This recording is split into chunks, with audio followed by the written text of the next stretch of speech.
Hello everyone, JP पाठशाला के online platform पर आप सभी का स्वागत है।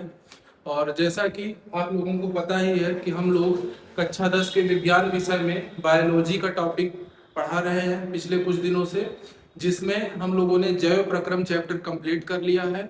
और अगला चैप्टर जो हम लोग पढ़ रहे हैं वो है जीव जनन कैसे करते हैं। ठीक, तो जीव जनन कैसे करते हैं, इसमें पहला टॉपिक हम लोगों ने पढ़ लिया है कि जनन क्या है और जनन कितने तरीके से होता है। तो पिछले वीडियो में हम लोगों ने देखा था कि जनन के दो प्रकार हैं। ठीक है, जो जीव हैं पृथ्वी पर, वो मुख्यतः दो तरीके से जनन करते हैं। पहला हमने पढ़ा था लैंगिक जनन और दूसरा पढ़ा था अलैंगिक जनन। ठीक, तो आज हम लोग पहला जो प्रकार है जनन का, जिसको कहते हैं अलैंगिक जनन, उसके बारे में पढ़ने वाले हैं इन डिटेल। ठीक है, तो पहले पढ़ेंगे कि अलैंगिक जनन होता क्या है, जिसके बारे में मैंने पिछले वीडियो में काफी कुछ समझा दिया था। और आज का मुख्य जो फोकस है वो है अलैंगिक जनन के प्रकारों के बारे में पढ़ना।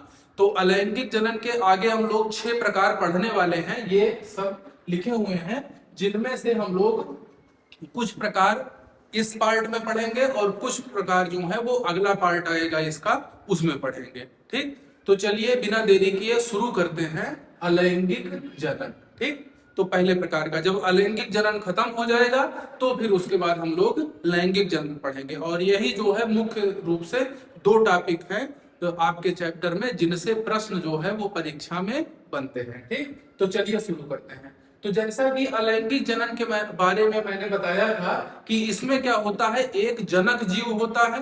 ठीक, और उसी से जो है वो नया जीव उत्पन्न होता है। मतलब इसमें दो जीवों यानी माता पिता की आवश्यकता नहीं होती। इसमें अकेला जो जनक होता है वो क्या करता है, उसी से नए जीव बनते हैं। जैसे यहाँ पर देखिए एक जीव है ये, ठीक, इसी से दो जीव जो हैं वो बन गए, फिर उनसे अलग अलग दो जीव बनते जा रहे हैं। तो इस तरीके से ऐसे प्रक्रिया जो है वो आगे चलती रहती है। ठीक, तो इसमें क्या होता है कि अलैंगिक जनन वह विधि है जिसमें जनक जीव की शरीर की कोशिकाएं, बॉडी सेल जो है वो बार बार विभाजित होती है, यानी कोशिका विभाजन होता है उसमें, और जिससे दो या दो से अधिक नए जीव जो हैं वो उत्पन्न होते हैं। और खास बात ये होती है कि जो नए जीव उत्पन्न होते हैं वो जनक के समान होते हैं।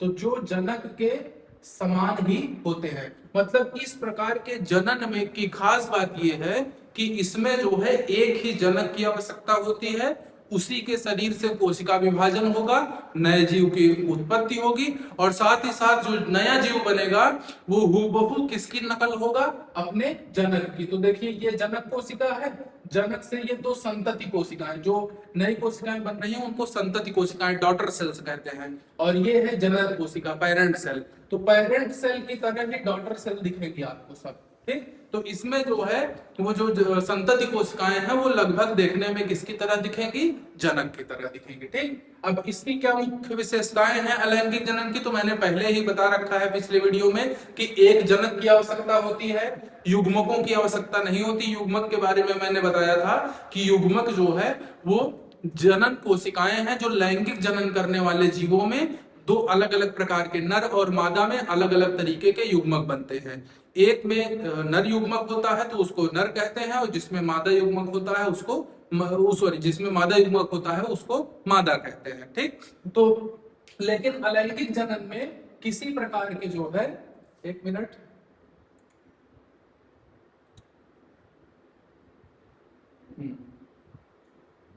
तो अलैंगिक जनन में जो है किसी प्रकार के युग्मक की आवश्यकता नहीं होती, क्योंकि इसमें अकेला जीव ही जो है वो नए जीव को बना सकता है।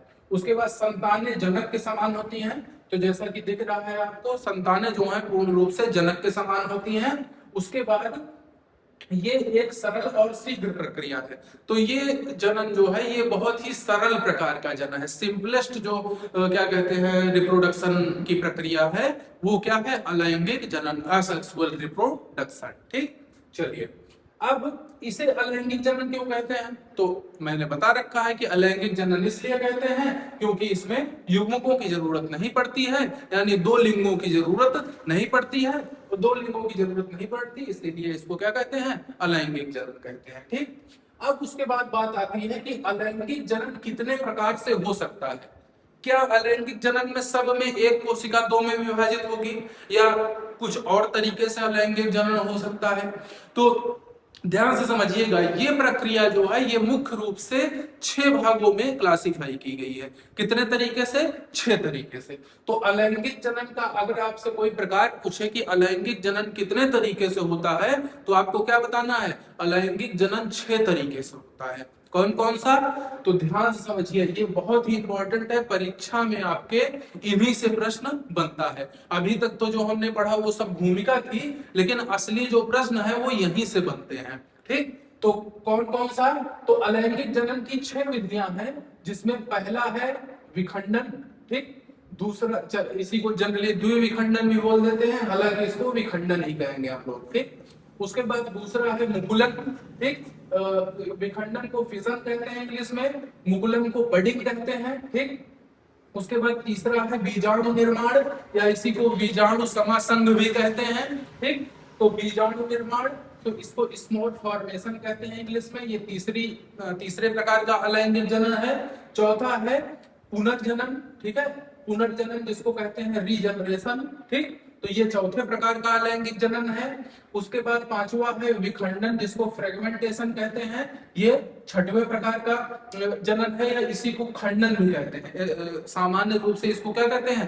खंडन भी कहते हैं। ठीक, तो इसको विखंडन कहते हैं और इसको खंडन कहते हैं, जो आपके उसमें लिखा हुआ है। इसको मैं मिटा दे रहा हूं, नहीं तो आपको कंफ्यूजन होगा। तो देखिए,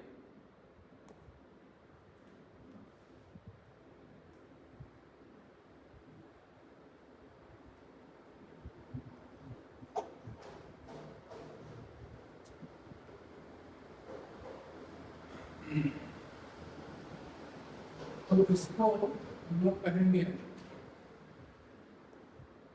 विखंडन। ठीक है, विखंडन, और इसको कहेंगे खंडन। ठीक, तो ध्यान समझिएगा, थोड़ा थोड़ा अंतर है इनके नामों में, और कामों में भी थोड़ा थोड़ा अंतर है, वो आगे हम लोग डिटेल में पढ़ने वाले हैं। तो पहला जो था वो था विखंडन, और ये है दूसरा वाला जो है यहाँ पर जो लिखा हुआ है, ये है खंडन। तो खंडन को इंग्लिश में फ्रेगमेंटेशन बोलते हैं। ठीक, थोड़ा थोड़ा अंतर हो जाता है, इसलिए इनका नाम भी अलग अलग है।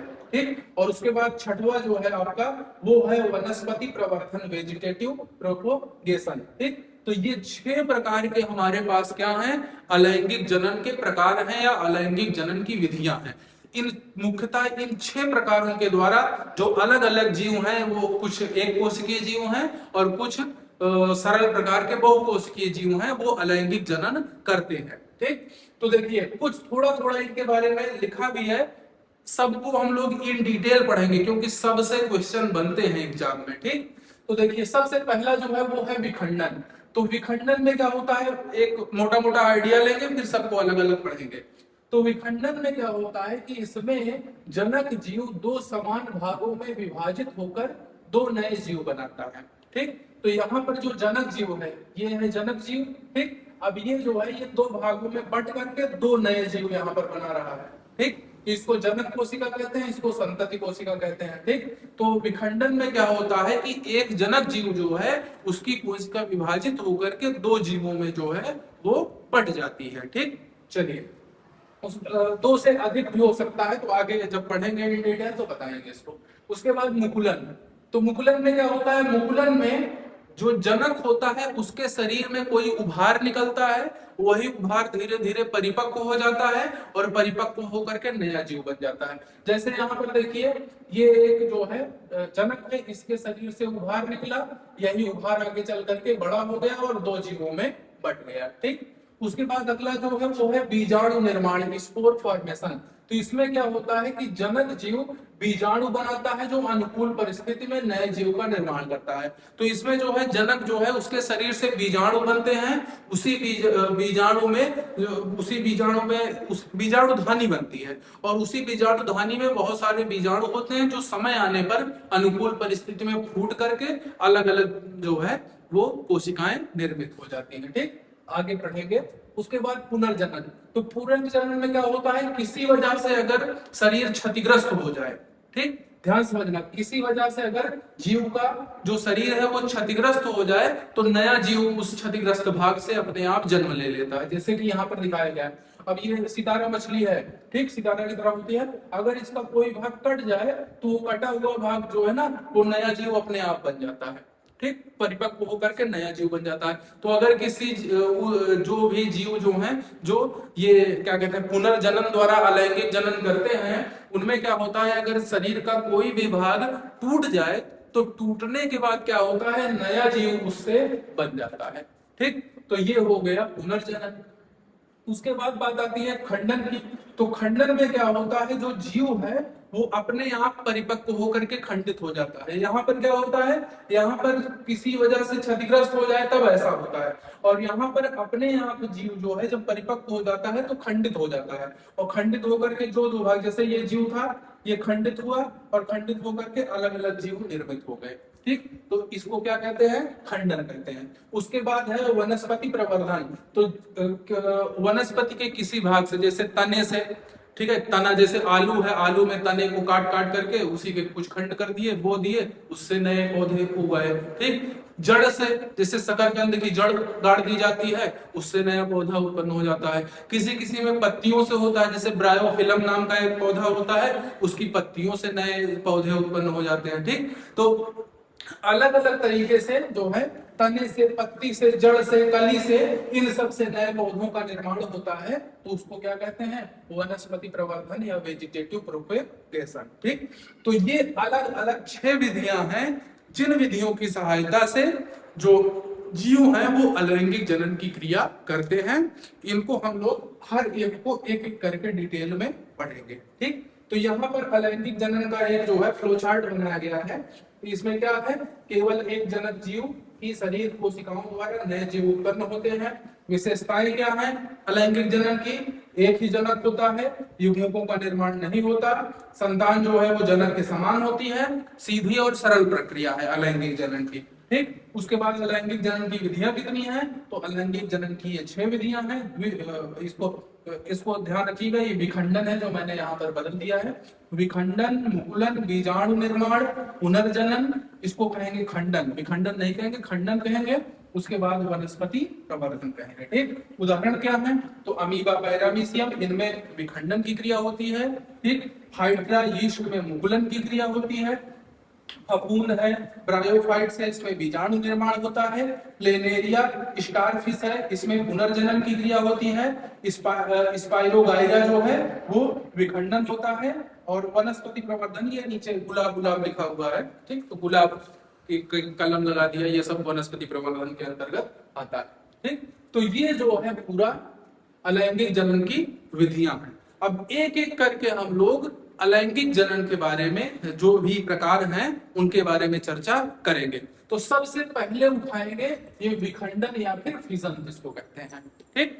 तो विखंडन जो है इसको पढ़ेंगे। तो देखिए, तो सबसे पहले देखिए यहाँ पर विखंडन के बारे में, जिसको इंग्लिश में फिजन कहते हैं, इसके बारे में चर्चा की गई है। जो भी नोट्स बने हैं वो एज पर एनसीईआरटी हैं, तो जो भी एनसीईआरटी में दिया गया है उसी हिसाब से ये नोट्स बनाए गए हैं, ठीक। तो देखिए विखंडन की क्रिया क्या है, इसमें क्या होता है, सबसे पहली बात को ध्यान देना, विखंडन की क्रिया एक कोशिकीय जीव में होती है। यहाँ पर लिखा है एक कोशिकीय जीव, ठीक। तो विखंडन की क्रिया किसमें होती है, एक कोशिकीय जीव में होती है, ठीक। अब इसमें क्या होता है, एक कोशिकीय जो है जीव वो कोशिका विभाजन होता है उसमें, ठीक। कोशिका विभाजन कक्षाओं में आप लोगों ने पढ़ा होगा, समसूत्री, अर्धसूत्री विभाजन वगैरह, ठीक। तो कोशिका एक सिंगल सेल जो है वो विभाजित हो जाती है समय आने पर, और उसके बाद उससे नए जो है जीवों का निर्माण होता है। तो इस क्रिया को विखंडन कहते हैं। तो एक कोशिकीय जीवों में कोशिका विभाजन द्वारा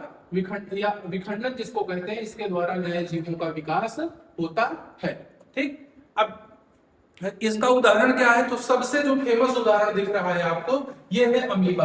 अब अमीबा देखो, ये है जनक कोशिका, एक कोशिका है, ठीक। अब ये एक कोशिका जो है ये धीरे धीरे क्या होता है कि इस एक कोशिका का जो ये बीच में भाग दिख रहा है, ये वाला, ये क्या है, आप लोगों को पता ही होगा, कक्षा 9 में पढ़े हुए हो, सॉरी, ये क्या है, ये इसका केंद्रक है, अब केंद्रक जो होता है, जब ये अमीबा परिपक्व हो जाता है तो इसका जो केंद्रक है वो धीरे धीरे क्या हो जाता है, इलोंगेट, खिंचना शुरू हो जाता है। और खिंचते खिंचते क्या होता है, एक जो केंद्रक है वो दो केंद्रकों में बढ़ जाता है। और खिंचते खिंचते क्या हो जाता है, एक स्थिति ऐसी आती है जब दोनों केंद्रक क्या हो जाते हैं, अलग हो जाते हैं। और अलग होने के बाद यही आगे चल करके दो भाग में, यहाँ से ये क्रैक हो जाएगा और क्रैक होकर के दो भागों में बट जाएगा।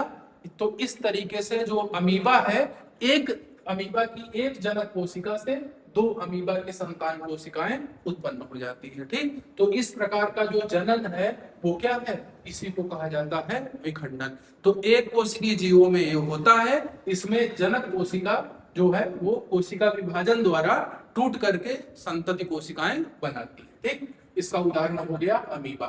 ठीक, उसके बाद क्या कहते हैं, जैसे प्रोटो, कई सारे प्रोटो जो, तो ये किसमें होता है, ये क्रिया किसमें होती है, तो ये बैक्टीरिया वगैरह जो है उनमें होती है, प्रोटोजोआ है उनमें होती है। ठीक है, तो बैक्टीरिया और प्रोटोजोआ में ये होती है। ठीक है, तो सामान्यतः दो बराबर भागों में विभक्त होता है। इन जनरल जो है, ये जो एक कोशिकीय जीव है ये द्विविखंडन, जब दो भागों में बटे तो इसको क्या कहा जाता है, द्विविखंडन कहा जाता है। और अगर कई भागों में बट जाए तो उसको बहुखंडन कहते हैं। ठीक, तो यहाँ पर द्विविखंडन बाइनरी फिजन हो रहा है। ठीक है, और उसके बाद अगर बहुत सारे भागों में बढ़ जाती है तो उसको बहुविखंडन, मल्टी फिजन कहते हैं। ठीक, तो अमीबा जैसे जीवों में कोशिका विभाजन किसी भी तल से हो सकता है। ये ध्यान देना कि अमीबा जो है वो किसी भी साइड से अलग हो सकता है, किसी भी तल से। अब जैसे ऐसे टूटा, हो सकता है ऊपर से ऐसे टूट जाता, ठीक, हो सकता है इस साइड से ऐसे टूट जाता, तो किसी भी तल से ये जो है टूट सकता है।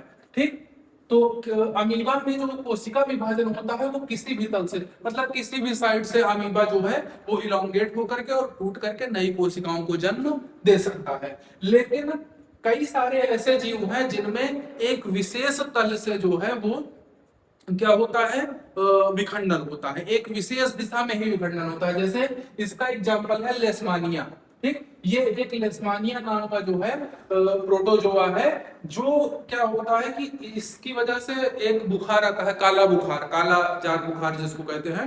तो ये जो है अगर शरीर में चला जाता है फिर ये क्या कहते हैं, अपनी संख्या विखंडन द्वारा बढ़ाना शुरू कर देता है और जिसकी वजह से शरीर में फीवर आ जाता है, उसको काला जार बुखार कहते हैं। तो उसके लिए कौन सा ये जिम्मेदार होता है जीव, तो ये है लेशमानिया।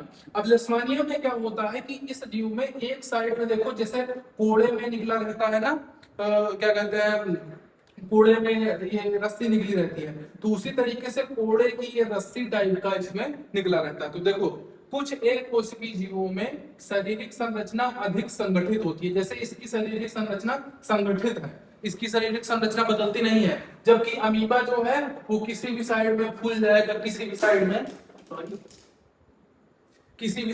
पिचक जाएगा। ठीक है, तो इस तरीके से इसकी कोई संगठित संरचना नहीं होती है, किसी भी तरीके का ये बन सकता है अपने आप। लेकिन इनकी क्या है, ये एक कोशिकीय जीव तो है लेकिन इसकी एक संगठित संरचना है। और एक साइड में इसमें कोड़े के समान, देखिए इसमें लिखा हुआ है कि उदाहरणतः काला जार के रोगाणु लेशमानिया में कोशिका के एक सिरे पर कोड़े के समान सूक्ष्म संरचना होती है। ऐसे जीवों में विखंडन एक निश्चित तल से होता है। ध्यान देना, इसमें ऐसा नहीं होगा कि यहाँ से टूट जाए या यहाँ से टूट जाए, ऐसा नहीं होगा। इसमें क्या होगा, यहीं से ऐसे ही दो भागों में बटेगा ताकि जो कोड़ा है जो है वो भी दो भागों में टूटे। क्योंकि अगर मान लो ऐसे कट गया, मान लो ऐसे इसका खंडन हो गया, तो नीचे वाला जो भाग है उसमें तो कोड़ा ही नहीं रहा है। ठीक, जो ये निकल रहा है ना, इसको ऐसे कुछ कहते हैं, ध्यान नहीं आ रहा है इसका नाम। तो ये जो है ये दोनों में आना चाहिए। तो इसलिए ऐसा नहीं है इसमें कि जैसे अमीबा में किसी भी तल से विखंडन हो जा रहा था, इसमें ऐसा नहीं होता। इसमें एक निश्चित तल से विखंडन हो रहा है। देखिए पहले क्या हुआ, धीरे धीरे ये फटना शुरू होगा। ठीक, पहले इसके केंद्रक था, फिर केंद्रक थोड़ा सा बड़ा होना शुरू हुआ, फिर बड़ा होकर के दो भागों में टूट गया। अब दो भागों में जब केंद्रक टूटा तो नीचे से ये फटना शुरू हुआ, देखो ऐसे करके, और फटने के बाद ये ऊपर की तरफ और दो इसके कूड़े जो हैं वो बन गए, और फिर उसके बाद दो संतति कोशिकाएं यहाँ पर बन गई। ठीक, तो यहाँ पर आप देखेंगे कि लेशमानिया जो है इसमें क्या होता है, इसमें एक विशेष तल से जो है वो विखंडन की क्रिया हो रही है। ठीक, तो अमीबा में किसी भी तल से विखंडन हो सकता है, लेकिन लेशमानिया में एक विशेष तल से होता है। ठीक, इसी प्रकार से ऐसे जीवों में विखंडन एक निश्चित तल से होता है। अब जैसे मलेरिया का जो परजीवी है प्लाज्मोडियम, तो मलेरिया जिस परजीवी से होता है, मलेरिया नाम का रोग जो है जिससे फीवर हुआ आता है, तो उसके पीछे कौन जिम्मेदार है? तो उसके पीछे जिम्मेदार है प्लाज्मोडियम नाम का परजीवी। जब वो शरीर में चला जाता है तो अपनी संख्या बढ़ाना शुरू कर देता है और वो फिर उसी वजह से हमें फीवर हुआ आता है। ठीक, तो मलेरिया का जो परजीवी प्लाज्मोडियम है, इसमें पहले तो एक कोशिका होती है। ठीक, पहले तो ऐसे करके एक कोशिका होगी, ध्यान से समझिएगा। देखो,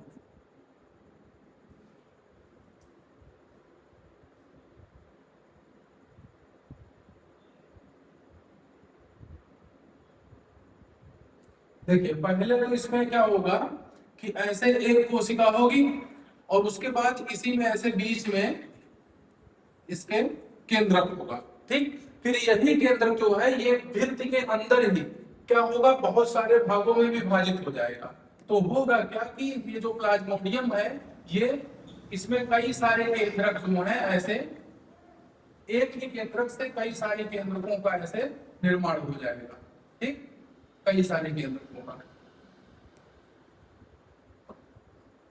ऐसे करके, और फिर धीरे धीरे क्या होगा, इसकी जो सेल वॉल है वो टूटेगी और टूटने के बाद ये सारे जो केंद्रक हैं इनसे अलग अलग जो है वो प्लाज्मोडियम जो संतति कोशिकाएं हैं वो जन्म लेंगी, जो कि यहाँ पर दिखाया गया है। देखिए, तो देखिए यहाँ पर ये प्लाज्मोडियम का जो क्या कहते हैं एक कोशिका थी, उसी का जो केंद्रक है वो देखो कई भागों में बढ़ चुका है। और यही जो है ऊपर की जब ये भित्ति जो है जब टूटेगी तो टूटने के बाद क्या होगा, सारे जो ये एक एक केंद्रक दिख रहे हैं ये अलग अलग जो है प्लाज्मोडियम संतति कोशिकाओं के रूप में जन्म लेंगे। तो यहाँ पर एक ही कोशिका से बहुत सारे जीव जन्म ले रहे हैं, तो इसको कहा जाता है बहु विखंडन। क्या कहते हैं? बहु विखंडन। ठीक है, मल्टी जो है फिजन यहाँ पर हो रहा है, बहुत सारे जो है तो एक ही कोशिका से बहुत सारी संतति कोशिकाएं जन्म ले रही हैं, तो इसको क्या कहते हैं?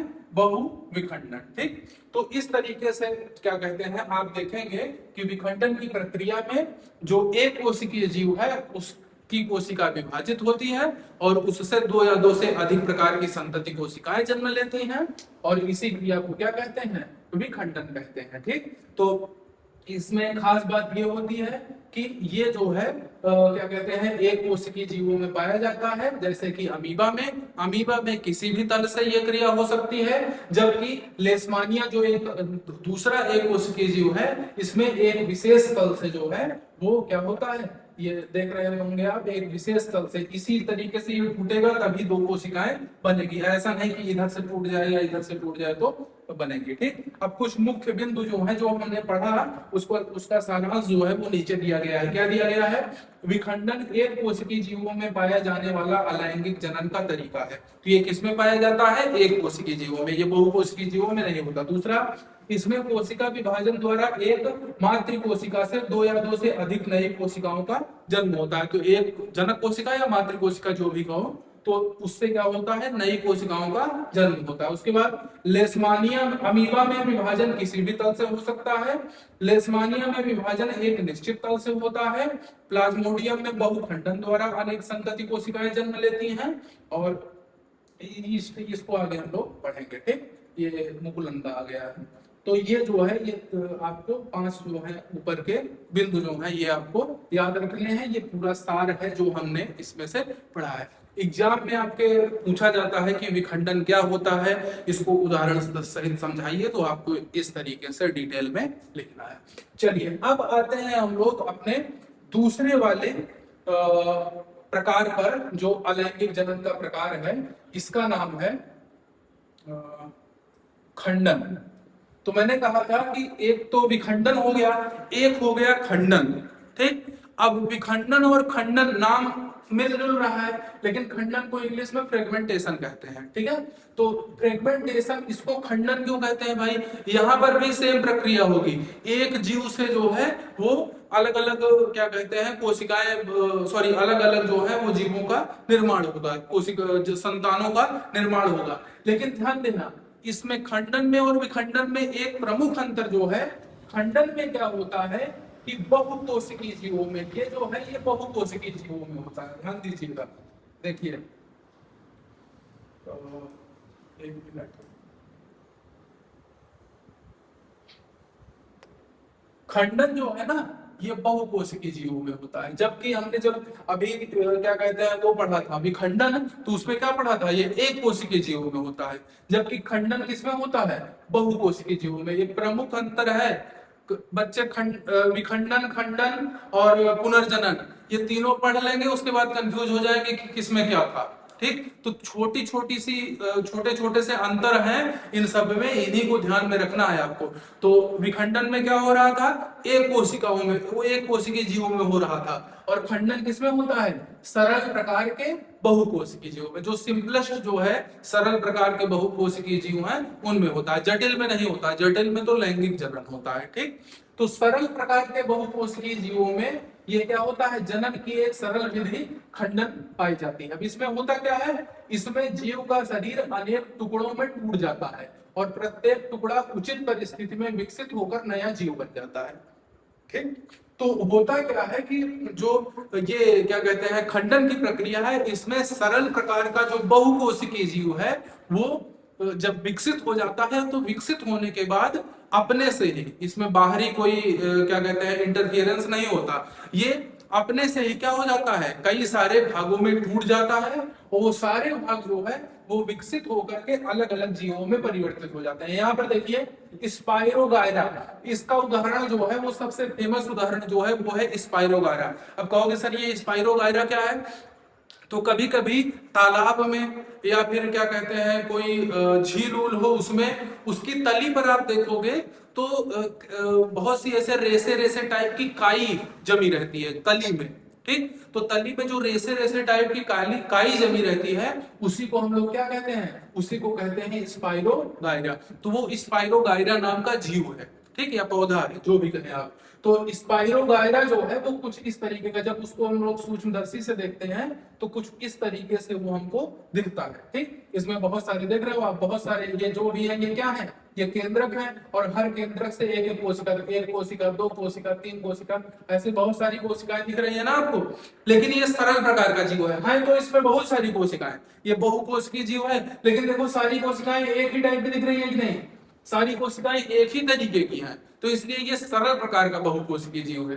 तो अब होता क्या है कि जब ये परिपक्व हो जाता है तो क्या हो जाता है, अपने आप टूट जाता है। तो देखो यहाँ से तीन खंड में ये बढ़ गया, एक खंड ये बना, एक खंड ये बना, और एक खंड ये बना, और यही खंड जो है ये आगे चल करके विकसित होकर के नए जीवों के रूप में बन जाते हैं, ठीक। तो जो भी तंतु हैं ये नए नए जीव जो हैं ये बन करके तैयार हो जाते हैं, ठीक। तो स्पाइरोगायरा नाम के जो है बहुकोशिकीय जीव में किस विधि द्वारा अलैंगिक जनन होता है, खंडन द्वारा होता है। खंडन में क्या होता है, खंडन में एक सरल प्रकार का बहुकोशिकीय जीव जब विकसित हो जाता है तो उचित परिस्थिति में कई टुकड़ों में टूट जाता है, और कई टुकड़ों में टूटने के बाद नया जीव जो है, हर टुकड़ा नया जीव के रूप में विकसित हो जाता है, ठीक। तो ये जो है पूरा हमने बताया हुआ है। अब देखिए यहाँ पर सॉरी इसको इसकी समरी दी गई है, क्या दिया गया है, यह अलैंगिक जनन की एक सरल विधि है। इसमें जीव का शरीर अनेक टुकड़े में टूट जाता है, प्रत्येक टुकड़ा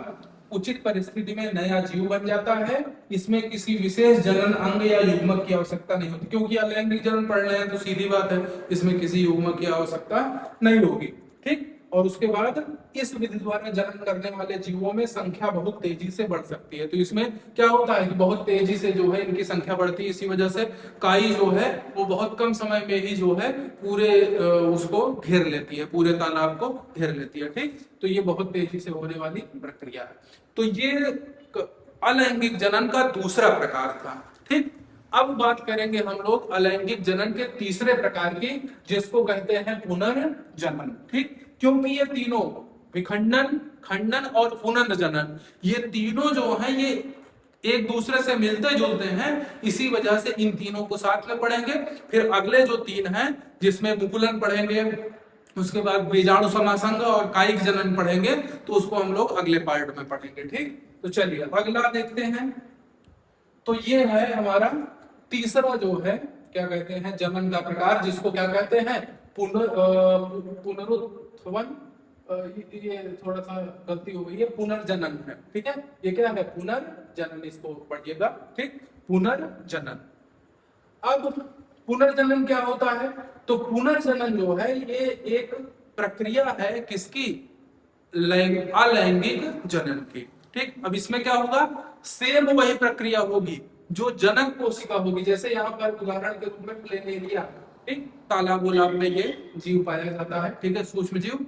तो सामान्य आंख से नहीं देख सकते हैं इसको, इस सबको देखने के लिए माइक्रोस्कोप की जरूरत पड़ती है। तो प्लेनेरिया नाम का ये जो जीव है, ये जो है ये खंडित होकर के और नए जीवों में जो है वो परिवर्तित हो जाता है। तो प्लेनेरिया से 3 खंड बने, ये तीनों खंड विकसित होकर के देख रहे हैं 3 नए जीवों के रूप में बन गए। लेकिन यहाँ पर अपने से खंडित नहीं होता है। जो जीव है जो अपने से खंडित नहीं होता है, ध्यान से समझिएगा। ये जो जीव है ये अपने से खंडित नहीं होता, बल्कि किसी बाहरी कारण से अगर क्षत विक्षत हो जाए, किसी अन्य जीव का आक्रमण हो जाए या किसी वजह से भी ये क्षत विक्षत हो जाए, तो उस स्थिति में क्या होता है कि क्षत विक्षत होने पर अपने से नहीं होता। ध्यान समझना, यही अंतर है पिछले वाले में और इसमें। खंडन में क्या हो रहा था? खंडन में स्पाइरोगाइरा अपने से विकसित होकर के टूट रहा था, लेकिन पुनर्जनन में क्या हो रहा है? पुनर्जनन में अपने से ये नहीं होता है। ठीक है, ये अपने से ये क्रिया नहीं होती है। इसमें क्या होता है कि जो जीव है वो किसी कारण से क्षत विक्षत हो जाता है, तो उस वजह से जितने टुकड़े होते हैं सब नए जीवों में बढ़ जाते हैं। तो देखिए, पूर्ण रूपेण विकसित जीवों में अपने कार्य भाग से नए जीव के निर्माण की क्षमता होती है। मतलब कई सारे ऐसे बहुकोशिकीय जीव हैं जो जिनमें अपने किसी भी शारीरिक भाग से नए जीव उत्पन्न करने की क्षमता होती है।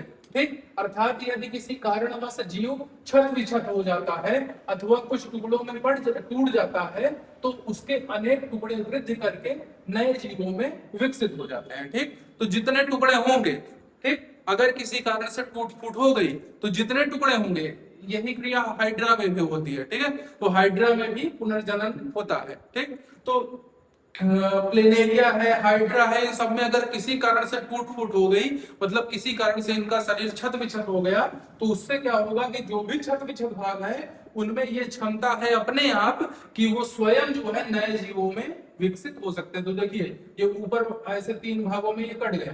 ठीक, 3 भागों में ये कट गया, तो ऊपर वाला भाग ये है, मिडल वाला भाग ये है, नीचे वाला भाग ये है। ठीक, अब धीरे धीरे यही ऊपर वाला भाग विकसित हो रहा है, ये मध्य वाला भाग विकसित हो रहा है और नीचे वाला भाग विकसित हो रहा है, और फिर अंत में देखिए विकसित होकर के सब एक एक जीव के रूप में परिवर्तित हो गए। ठीक, तो प्लेनेरिया और हाइड्रा इसके उदाहरण हैं। ये सरल प्रकार के जीव हैं जो अगर किसी तरीके से कुछ टुकड़ों में बढ़ जाए तो हर टुकड़ा जो है वो नए जीव के रूप में क्या हो जाता है? परिवर्तित हो जाता है। ठीक, चलिए, तो एक मिनट, चलिए, तो अब इसकी विशेषताएं क्या हैं? तो इसकी विशेषता ये है कि ये विशेष कोशिकाओं द्वारा संपन्न होता है। इन कोशिकाओं में क्रम प्रसरण से अनेक कोशिकाएं बन जाती हैं। ठीक है, तो कुछ विशेष प्रकार की कोशिकाएं होती हैं, उनमें क्रम प्रसरण विधि द्वारा नई कोशिकाएं बन जाती हैं और फिर उन्हीं नई कोशिकाओं से नए ऊतकों का निर्माण होता है और नए ऊतकों के निर्माण से फिर नया जीव बन जाता है। ठीक, तो ये जो है ये क्या कहते हैं, पूरा हो गया पुनर्जनन। ठीक, तो आज हम लोगों ने अलैंगिक जनन की 3 विधियां पढ़ी। पहला पढ़ा क्या कहते हैं, पहला वाला विखंडन, दूसरा खंडन और तीसरा पुनर्जनन। ठीक, तीनों में मैंने अंतर भी बता दिया है। ठीक, इसको आप लोग ध्यान में रखिएगा। तो आई होप आप लोगों को ये जो है लेक्चर समझ में आया होगा।